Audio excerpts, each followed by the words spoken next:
A Igreja Metodista tem o prazer de abençoar a sua vida com essa mensagem da Palavra de Deus, ministrada em um dos nossos cultos. Abra seu coração para o que Deus tem para falar contigo. Ele te ama. Igreja Metodista, lugar de gente feliz.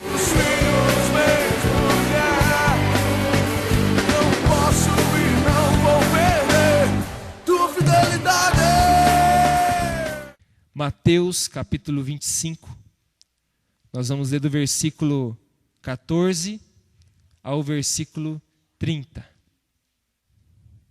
Eu vou estar falando hoje sobre multiplicando aquilo que Deus tem nos dado.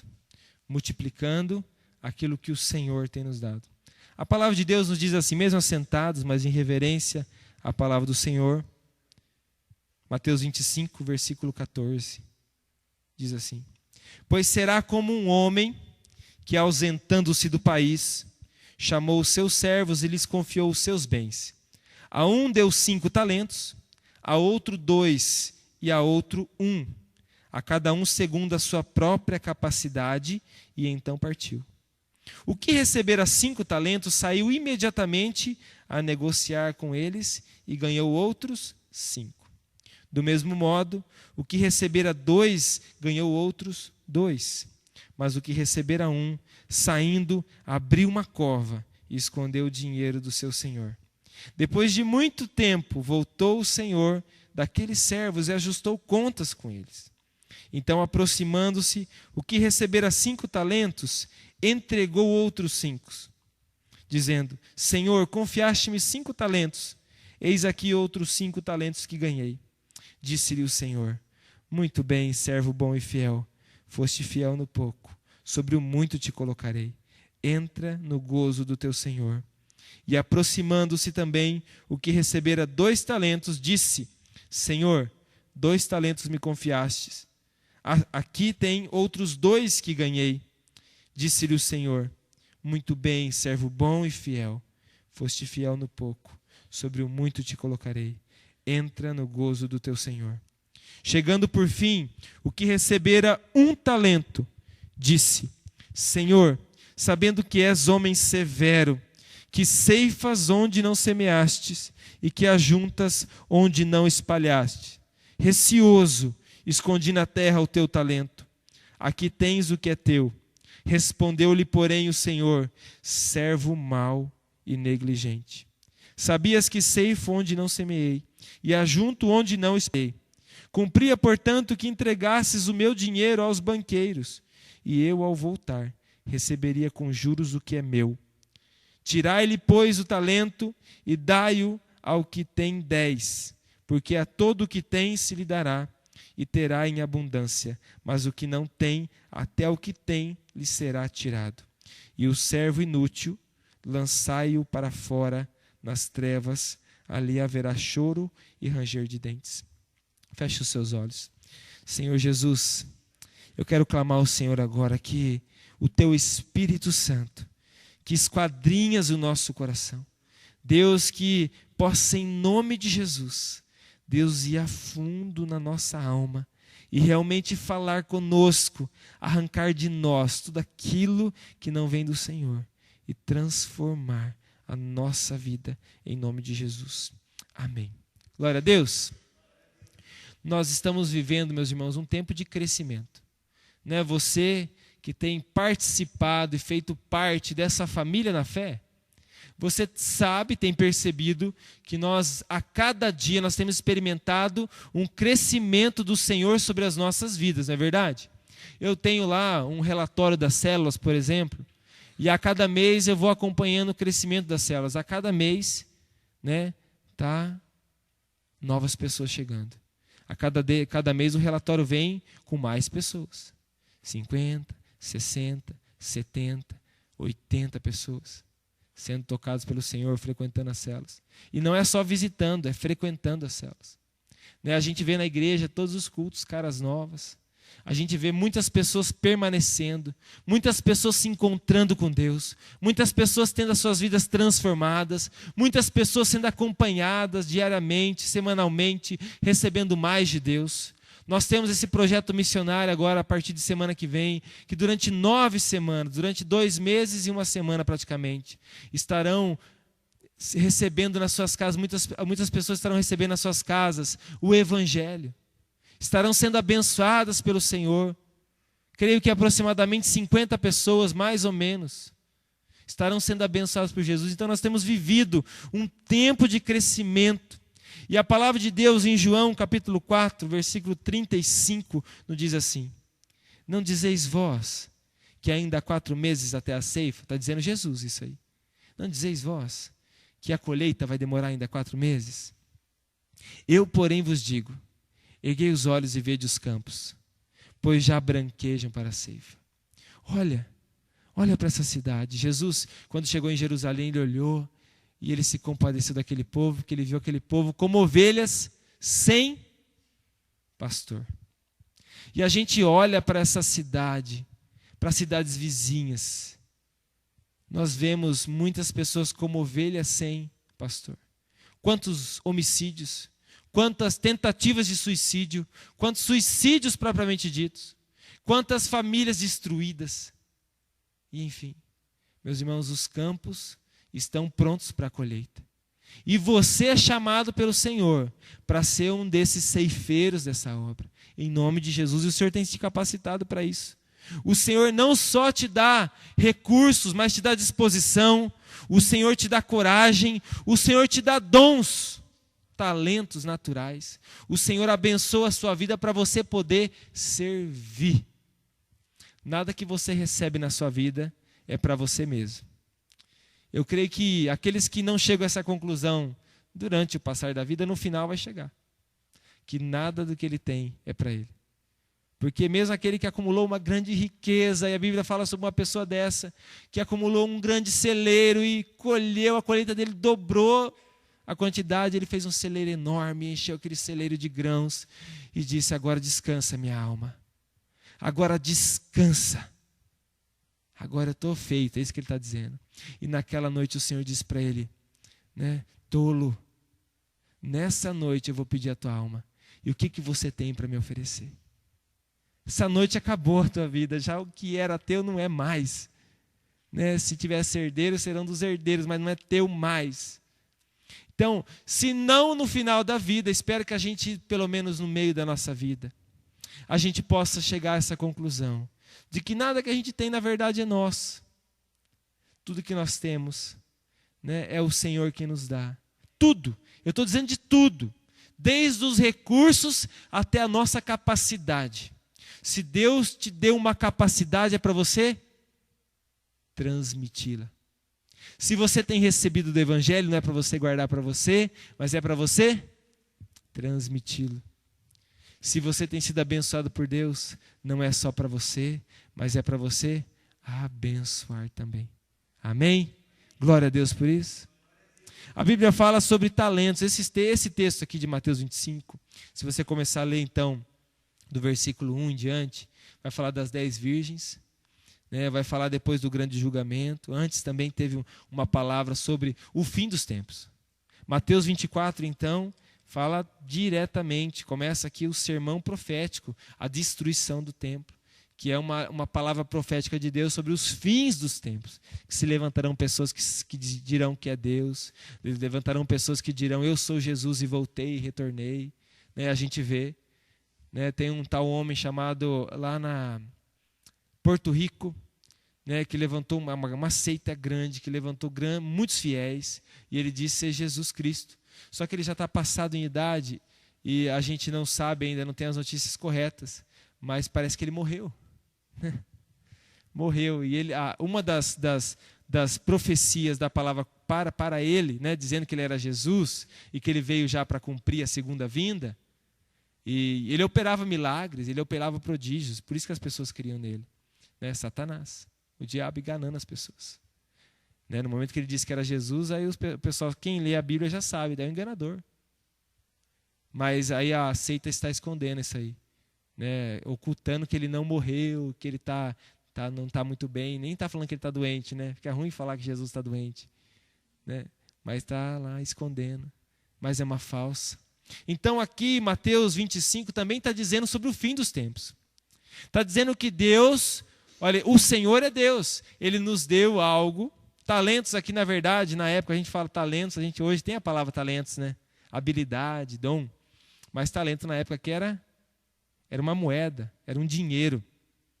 Né? Igualzinho quando você vai na Bolívia lá, o dinheiro chama boliviano. Você fala assim, me dá aí 10 bolivianos. Não é que você está querendo levar 10 bolivianos para casa. É que o dinheiro chama boliviano. Então, talentos aqui eram dinheiro. E um talento era muito dinheiro, era uma quantidade muito grande, né, que poucas pessoas tinham. Né, quando aqui diz assim, fosse fiel no pouco, não está dizendo de tão pouco assim. Né, 5 talentos, um talento, tinha talento de ouro e tinha talento de prata. Um talento de prata, mais ou menos 41 quilos. Né, naquela época era cerca de 6.000 dias de serviço para você ganhar isso aí. Já pensou nisso? 6.000 dias. É igual ganhar na loteria. Né? De ouro, então, nem se fala. Um talento equivalia a 91 quilos. Já pensou nisso? 91 quilos de ouro naquela época era uma fortuna para o resto da vida. Então está dizendo que Deus deu algo para essas pessoas. Deu algo que o valor é imensurável, não tem como medir. Mesmo aquele que recebeu um precioso tesouro. E é isso que eu quero falar para você. Nós temos recebido de Deus um precioso tesouro. O apóstolo Paulo vai dizer que esse tesouro está em um vaso de barro. Eu vou explicar para você. Você é o vaso de barro. Você é frágil, você falha, você erra. Com certeza, durante a semana, talvez você decepcione aquele que você diz que ama, que é o Senhor. Até mesmo, às vezes, decepciona alguém da tua família. Né? Quem aqui se ira de vez em quando? Deixa eu levantar minha mão, né? Jesus, me perdoa. Né? Às vezes escapa uma mentira, às vezes tem aquele que tem fraqueza nisso. Ou às vezes até mesmo envolvendo algumas outras áreas do seu caráter, né? Prostituição, e aí por diante, falatórios inúteis, fofoca e coisas desse tipo. Né? Ou seja, nós somos falhos. Nós, agora que estamos servindo Jesus, não aceitamos as nossas falhas, mas mesmo assim nós falhamos e nos arrependemos e o Senhor nos perdoa. Né? Mas há aquelas pessoas que estão vivendo na falha direta, não estão preocupadas com o rachado que está no vaso. Né? A gente, graças a Deus, já descemos sobre, né, a casa do oleiro, lá em Jeremias diz sobre a casa do oleiro, né? Descemos sobre a casa do oleiro, aquele que faz o vaso, o Senhor já nos fez de novo. O Senhor tem nos feito, se for preciso, nós descemos de novo, o Senhor quebra tudo e faça de novo. Então, essa tem que ser sempre a nossa oração. Então o Senhor colocou nesse vaso de barro algo muito precioso, que não vem de nós. E esse algo muito precioso é a presença do próprio Deus. Esse é o Evangelho. Essas são as boas notícias que nós recebemos. Que Deus agora nos amou e Ele habita em nós. Que Deus te amou e Ele habita em você. Você consegue imaginar isso? Deus sendo tão santo, tão maravilhoso, tão poderoso, a gente sendo tão falho. Deus nos escolheu e Ele, vamos dizer assim, Ele não reformou, Ele fez de novo. Deus não faz reforma. Deus faz de novo. Ele fez de novo a gente e habitou em nós, mesmo sem nós merecermos. Deus não habita em nós porque nós merecemos. Deus habita em nós porque nós nos entregamos a Ele. Está entendendo isso? Conseguiu entender? Ele habita em nós porque nós pertencemos agora a Ele, nós somos dele. Nós pertencemos ao Senhor Jesus. Nós somos embaixadores. Olha que coisa linda. Você, mesmo diante da tua fragilidade sendo um vaso de barro, Deus te usa como um representante dele. Olha só. Deus sendo tão poderoso, majestoso, tão precioso, tão santo. Ele diz assim, vocês agora são o meu representante. É igual eu pegar a Elisa, É mais ou menos isso. Pegar minha filhinha Elisa e falar: filhinha, hoje o papai não vai na igreja, ou eu vou ficar sentado no banco, você vai pregar. Já imaginou? Né? O que ela pode fazer para mim é falar: papai. Chegar aqui e falar assim: papai, mamãe. O Senhor faz assim com a gente. O Senhor nos deu algo muito valioso. Quando a gente fala em talentos aqui na palavra, eu não estou falando só de uma habilidade de tocar um instrumento, de cantar bonito, ou de fazer uma oração, ou habilidade de fazer um serviço, né, algo que você faz bem feito. Todo mundo aqui, eu tenho certeza, que faz algo bem feito. Não é verdade? Todos nós. Nem que seja fazer uma comida bem feito, ou lá no seu trabalho, a tua profissão, alguma coisa você faz bem feito. Qual que é a tua qualidade? Você tem uma qualidade. Né? Não existe uma pessoa que não tenha uma qualidade, pelo menos. Pelo contrário, todos nós temos várias qualidades, pequenas e grandes. Não é verdade? Todos nós temos qualidades. E não é só disso que a Bíblia está falando. Pelo contrário, está dizendo que também com as nossas qualidades, com os nossos serviços, nós devemos honrar o Senhor. Tudo agora é para a glória de Deus. Fazemos tudo para a glória de Deus. Lá em Colossenses vai dizer isso. Vai dizer, o apóstolo Paulo vai dizer: fazei tudo agora para a glória de Deus. Quer que você vai comer, coma para a glória de Deus. Se você vai beber, beba para a glória de Deus. Se você vai estar com alguém, fique ali com a pessoa para a glória de Deus. Independente do que vai trabalhar, você tem às vezes um patrão ou um encarregado do seu lado que te judia, trabalhe então para a glória de Deus, não servindo aquela pessoa, mas servindo ao Senhor, como se você estivesse servindo ao Senhor. Não faça faça pensando no Senhor. É isso que a Bíblia vai orientar. Mas a palavra está dizendo que muito mais do que aquilo que nós podemos fazer com as nossas habilidades. Né? E há pessoas que nascem com um dom extraordinário, né? Tem pessoas que nascem com um dom natural. Né? A gente tem histórias, por exemplo, de Beethoven. Né? Mozart, eu confundi. Né? Mozart é aquela pessoa que não escutava muito bem. Não é verdade? É Mozart, né? Estou certo? Mozart, que não escuta muito bem. Né? Se tornou o quê? Um músico. E não é um qualquer músico, é um músico de verdade. Como que ele podia escutar alguma coisa? Mas ele ali se debruçava, né? Eu vi relatos disso, se debruçava, sentia as vibrações das notas. Isso é um dom natural. É um dom extraordinário que ele recebeu, que usa então para a glória de Deus. Mas você já tem, independente se que você sabe fazer bolo ou não, você já tem um dom que Deus te deu, um talento que Deus te deu, algo precioso que Deus te deu, que é o Evangelho na sua vida. Isso aqui, todos têm. Você recebeu. E agora, como algo precioso, você não pode guardar. Lembra do maná? O maná no deserto? O maná Deus enviava para aquele dia, era a provisão diária. Aquilo ali está falando de dependência de Deus, que Deus a cada dia vai suprir nas nossas necessidades. E a gente também pode trazer para o Evangelho, que é algo que nós não podemos guardar para nós mesmos, senão não é Evangelho mais, desaparece. Você tem que então pegar isso que está em você agora e transmitir a outros, transmitir, né, a outras pessoas. Caim e Abel, lembra da história de Caim e Abel? Caim faz o que com seu irmão Abel? O mata, né? Primeiro assassinato relatado na Bíblia. Caim, seu irmão, matou Abel. Deus então o pergunta: Caim, aonde está o teu irmão? E Caim responde: por acaso sou eu tutor do meu irmão? Por acaso sou eu responsável pelo meu irmão? E eu pergunto para vocês: aonde estão os seus irmãos? Aonde estão os nossos próximos? Aonde estão aquelas pessoas que fazem parte do nosso relacionamento? Muitas delas estão perdidas e a gente ainda não se posicionou. Você tem uma responsabilidade com o teu irmão. Você tem uma responsabilidade que não sou eu que estou te dando. Essa responsabilidade eu também tenho, mas quem deu essa responsabilidade para você foi o Senhor Jesus. Foi aquele que preencheu esse vaso frágil com algo precioso. Você tem uma responsabilidade. você tem um presente da salvação. E esse presente não é só para você. Outra coisa que Deus nos ensina através desse texto é que um dia nós vamos prestar contas.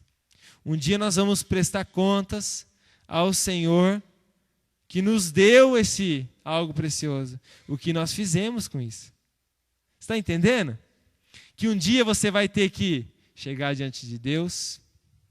Apocalipse capítulo 20. Se você ler lá em Apocalipse capítulo 20, versículo 11 em diante, você vai achar essa prestação de contas. Todos. Diz a palavra que ali é o grande juízo. O dia, né, o dia D, vamos dizer assim. O dia do julgamento. Então é chamado todos. Que o mar traga os seus mortos. Né? Aqueles que vieram arrebatados. Aqueles que morreram todos diante do grande trono do Senhor. E um a um, a Bíblia diz que serão abertos os livros. E ali a Bíblia ainda relata que venham os poderosos, que foram poderosos na terra. Aqueles que foram humildes, até mesmo pobres na terra. Todos vai prestar contas. A prestação de contas, ela é individual. A prestação de conta é minha e sua diante do Senhor. Mateus 25, 21 disse assim, ó, o primeiro a prestar conta, né? Entregou, Senhor, o Senhor me deu 5, eu fui, negociei e eu fiz aqui ó, mais 5. O que Deus diz para ele? Muito bem, servo bom e fiel, foste fiel no pouco, sobre o muito te colocarei, entra no gozo do teu Senhor, ou seja, entra na alegria do teu Senhor. Do que está falando aqui? Está falando desse grande julgamento. Está falando dessa abertura do reino de Deus. Agora, meu irmão, entre, esse reino é seu. O céu pertence a você agora. O céu foi dado a você, que foi fiel. Você que se entregou para o Senhor e honrou o teu amor a Deus. Servo bom, servo fiel. Quantos aqui querem ser chamados assim pelo Senhor? Servo bom e fiel, eu quero também, em nome de Jesus. Em Hebreus 9, versículo 27, diz assim: e assim como aos homens está ordenado morrerem uma só vez, vindo depois disso o juízo. Há muitas seitas por aí, ensinando as diversas barbaridades do mundo, só para facilitar a vida, né, do sem vergonha. Mas a Bíblia diz que ao homem e mulher aqui no genérico, está ordenado morrer apenas uma vez. Depois, meu irmão, até você morrer, você vai tendo chance, do Senhor vai te dando chance. Oh, Senhor, pede perdão, Deus renova, Deus transforma, Deus perdoa. Mas na hora que você morreu, aí não tem mais chance. Né? Criaram várias coisas, né? Criaram um purgatório, dizendo, não, vai ter um lugar que você vai pagar teus pecados, você vai poder lá pagar os pecados, pode ser o mais horrendo, né, que existe, você vai pagar. Não tem isso na Bíblia, não existe isso na Bíblia. Depois da morte vem o juízo. Depois da morte, meu irmão, aí acabou a tua chance. Deus te deu uma vida inteira de chance para você tomar uma decisão. Não importa se é no leito da tua morte que você tomou a decisão. O Senhor também nos narra uma parábola de que ele tinha lá trabalhadores na sua vinha, pessoas que começaram a trabalhar no começo do dia, e também contratou pessoas no final do dia. Na hora do pagamento, ele pagou ali o dia de trabalho daquele que merecia, e também aquele que chegou no final, ele pagou o mesmo salário. E aqueles reclamam, mas Senhor, esse trabalhou menos. E na parábola, né, aquela pessoa diz assim, você não recebeu o teu salário? Você não recebeu o justo pelo teu dia de serviço? Se eu quero dar a mesma quantia a essa pessoa que chegou no final, eu sou o dono desse campo. Deus é assim. Não importa, meus irmãos, se há pessoas que talvez no leito da morte, né? Como eu ouvi um relato recente, né, uma pessoa que não podia mais falar, não podia nem se mexer direito mais, mas quando ali alguém estava ministrando sobre ela, né, o perdão do Senhor, a restauração de Deus. Você quer aceitar Jesus? Você quer entregar a tua vida para o Senhor? Né? E a pessoa relata que a lágrima escorreu. Não precisou falar. mas a gente sabe o que passa. A gente pelo menos percebeu o que passou naquele coração. Aquela vida foi entregue para Jesus. Ele se entregou. Né? Vai ser recebido pelo Senhor do mesmo jeito que nós vamos ser recebidos. Mas vai prestar contas da sua vida. E a Bíblia diz lá em Apocalipse, que eu citei esse texto, os nossos livros da nossa vida serão abertos, toda a nossa vida, meu irmão, toda. Até aquilo que a gente fez escondido, que ninguém sabe, que a gente nunca contou para ninguém, está ali. Dos olhos do Senhor nada escapa. E Deus vai olhar, não, eu vou ilustrar para você. Deus vai olhar e vai falar assim, aqui não tem salvação. Tem coisas boas, tem coisas muito boas. Mas mesmo a bondade dessas pessoas não chega aos pés da bondade de Deus. Está entendendo? Não chega aos pés da bondade de Deus. E aí Deus vai consultar um outro livro. Diz comigo assim, outro livro. Sabe como que é o nome desse livro? A Bíblia diz que se chama Livro da Vida.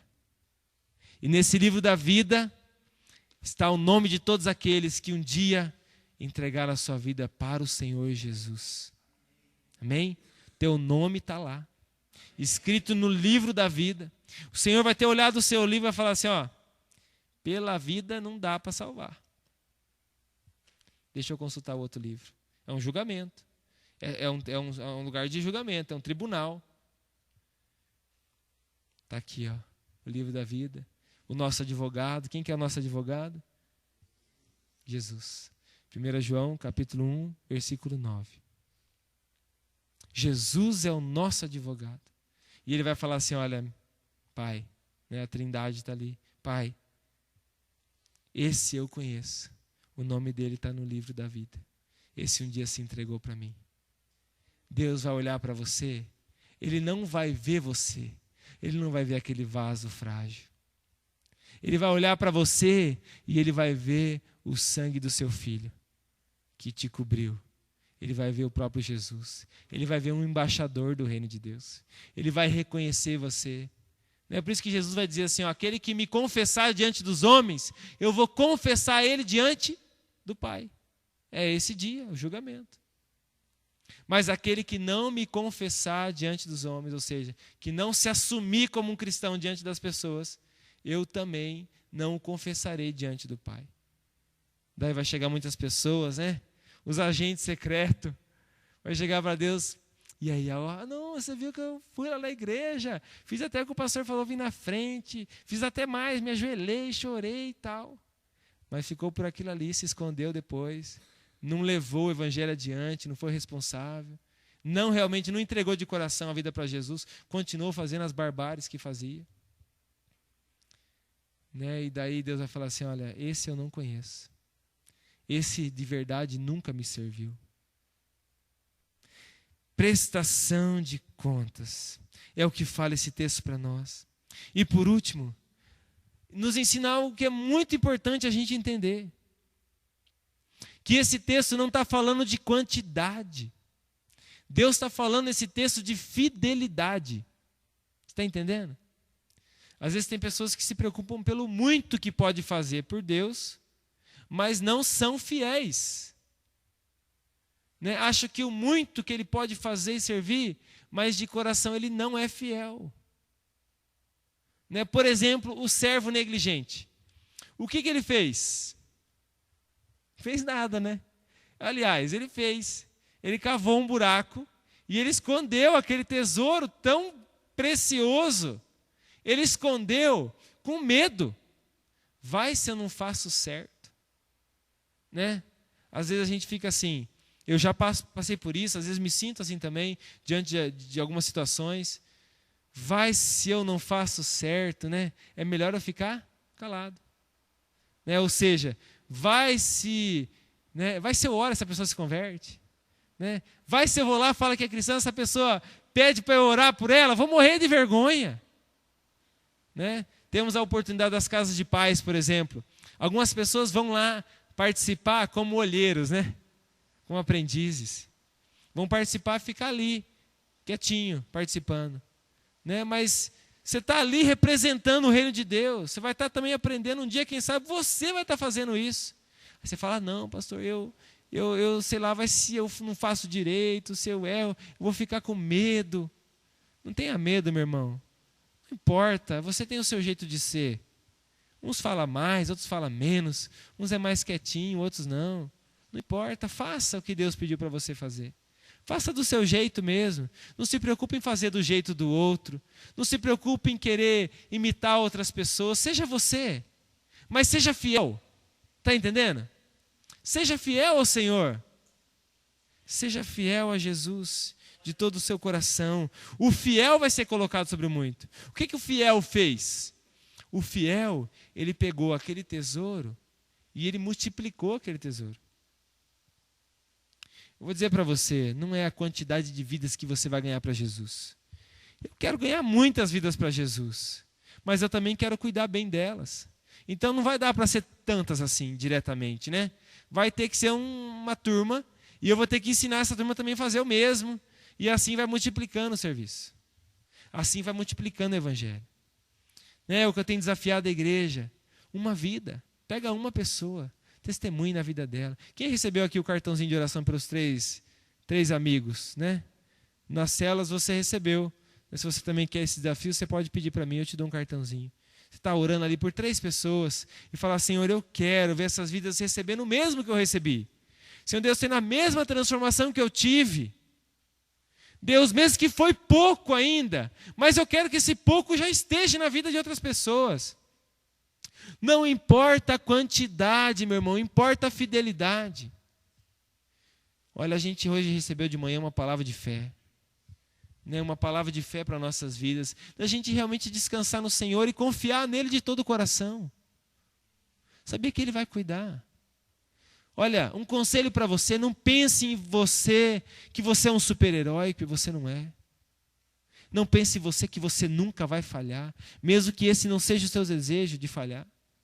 Porque um dia você pode falhar, um dia você pode errar, mas você tem que ter no teu coração que você tem um Deus que te amou, um Deus perdoador, que se você dobrar o seu joelho e se arrepender de todo o coração, Ele te recebe.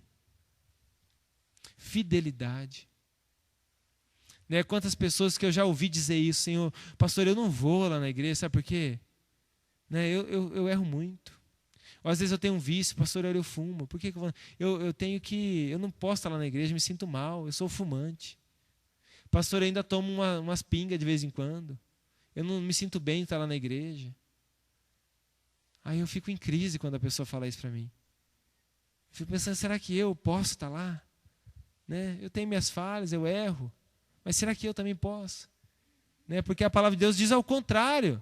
Diz que esse lugar aqui, meu irmão, é um lugar de transformação. É um lugar onde nós precisamos estar para restauração. E aqui Deus restaura famílias, aqui Deus transforma as vidas, aqui Deus pega aquela pessoa que um dia esteve lá no chão e levanta e coloca lá no alto. É o que a Bíblia diz, o humilhado vai ser exaltado. É o que a Bíblia diz. Não é o que o mundo diz, mas é o que a Bíblia diz. Então aqui sim é lugar de pessoas como essas. Pessoas que pelo menos reconheçam, olha, eu estou errando.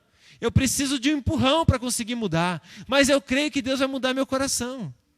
Não é nós que mudamos o nosso coração. Nós abrimos nosso coração, nos esforçamos, mas quem muda é o Senhor. 1 Coríntios capítulo 4, versículo 1 e 2.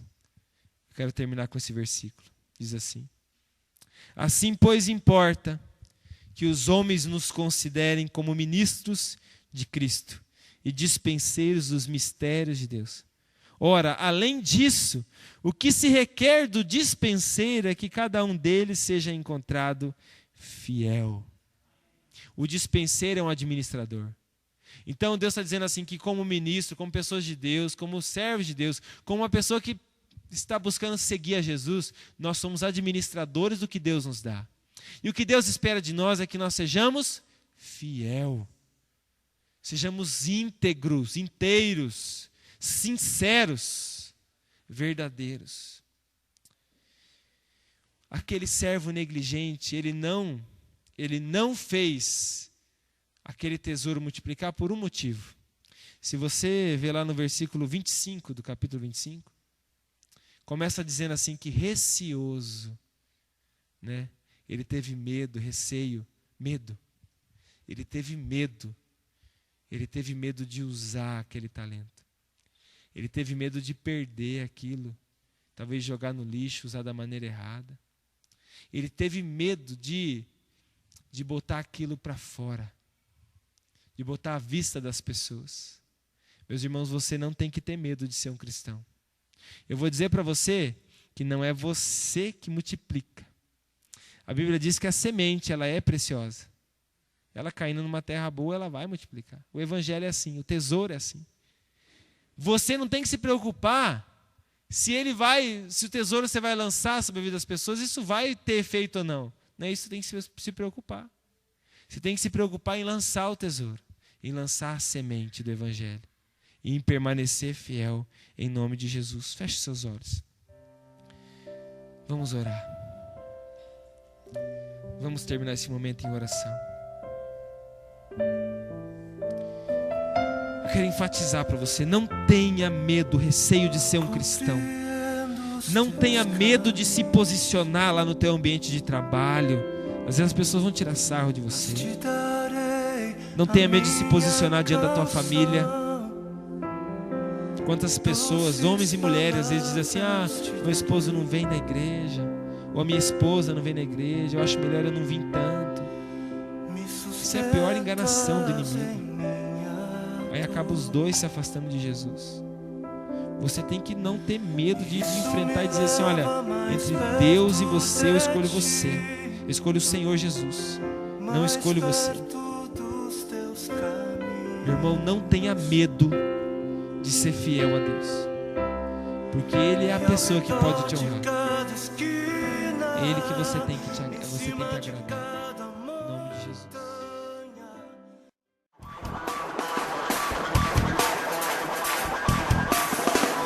Aqui quem está falando é o pastor Fernando, da Igreja Metodista. Eu quero perguntar para você, essa palavra tocou seu coração? Abençoou a sua vida? Gerou em você um desejo de mudança? Você pode receber muito mais de Deus sobre a sua vida.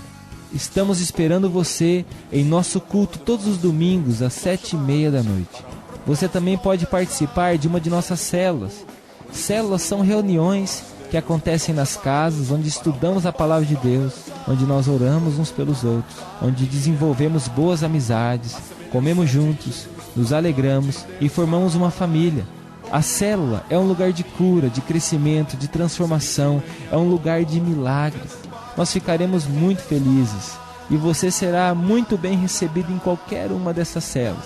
Para que você saiba quais são os endereços onde esses grupos se reúnem, basta você nos ligar no código 45 3266 1007 ou então no 9124 5769, ou também pela internet na nossa página web metodistacelazul.blogspot.com e pelo Facebook, basta nos procurar como Igreja Metodista em Céu Azul. Não perca mais tempo na sua vida, não perca tempo de escrever uma nova história. Se entregue para Jesus ainda hoje, entre em contato conosco e vamos ajudar você a crescer espiritualmente, ter sua família restaurada, sua vida transformada e o brilho de Jesus em seus olhos. Essa é a nossa missão e pode ser a sua também. Deus abençoe muito a sua vida, em nome de Jesus. E lembre-se, Deus te escolheu para ser uma bênção e Ele quer restaurar a sua vida. Igreja Metodista, uma família apaixonada por Jesus. Vem ser um discípulo de Cristo, você também. De Jesus, para a glória de Deus Pai, uma família, servindo em amor.